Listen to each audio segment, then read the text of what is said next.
The left is certainly treason-happy these days, considering the political history and deeds of both Bill and Hillary Clinton, then Barack Obama. You would think they would steer clear of that topic, but since they seem to control various intel agencies even to this day, they appear to not fear that scenario. Since day one when Trump took office, and even before that, calls of treason and for impeachment have been a daily, if not hourly, occurrence on the left. The loudest tend to be politicos such as Maxine Waters, and they have not only set their sights on Trump, but those surrounding him as well. Some on the right may laugh off the threat, but I wouldn't. They have gotten away with a whole slew of corrupt moves and they will keep trying to push this as well. The left is currently laying out a pathway to possibly charge White House Press Secretary Sarah Huckabee Sanders with treason. I kid you not, because her job is to represent the administration and defend the truth and not hyperbole. The left badly wants to take her down. She hasn't been charged with treason yet and there has not been an announcement that she will be charged,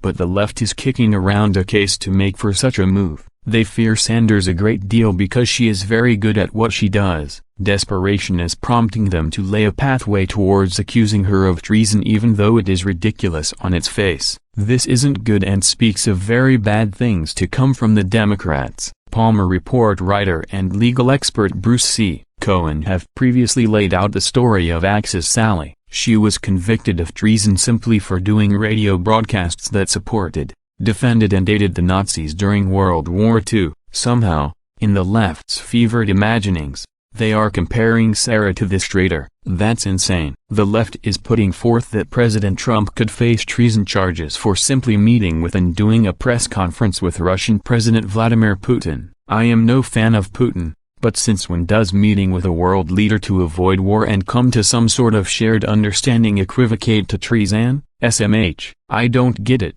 Now, they are saying that Sanders defending the president could leave her open to charges of treason as well. Again, that's Looney Tunes. Trump is not providing aid and comfort to the enemy here. There is no treason in the mix. The left wants his head for simply meeting with Putin and then sharing a podium with him. I can't even begin to wrap my head around this. The Dems are positing that if the Russian hacking can be legally defined as an act of cyber war and if Donald Trump can be criminally tied to that hacking, then it's very clear based on case law that Trump can be charged with treason. First off, that is a fallacy and is legally wrong. Second, how in the world can these people begin to tie Trump to any sort of hacking by the Russians? They can't even produce the DNC server in question or the emails. This has been their rallying cry from the very beginning and it is based on sheer lies and propaganda. There is no basis for their accusations here. Not only are they saying that Trump could be charged with treason,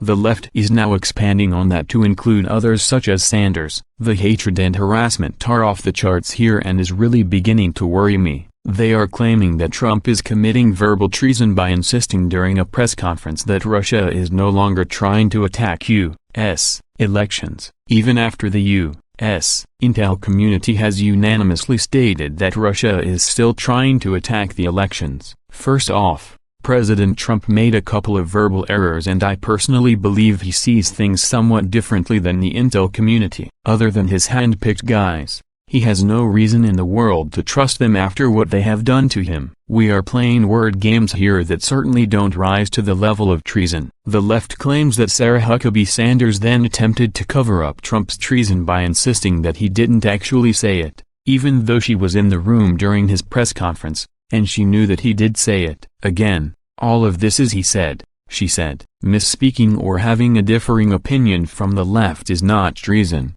although that is what the Democrats level every time someone does not agree with them. Sarah's words and defense of a sitting president do not rise anywhere near the level of treason. What President Trump has said doesn't either. This is over-the-top hot rhetoric meant to incite unrest on the right and possibly stir up a war to blame on Trump. Sanders has not verbally obstructed justice either from the briefing room podium. That's a moronic accusation and shows that they do not understand what the definition of obstruction is. They are praying that Mueller will go after Sanders and Trump. There's nothing there and this whole thing is out of control and needs to stop. Sarah Huckabee Sanders is not guilty of treason, neither is Trump, although the same cannot be said for many on the left, who actually fit the definition very nicely these days.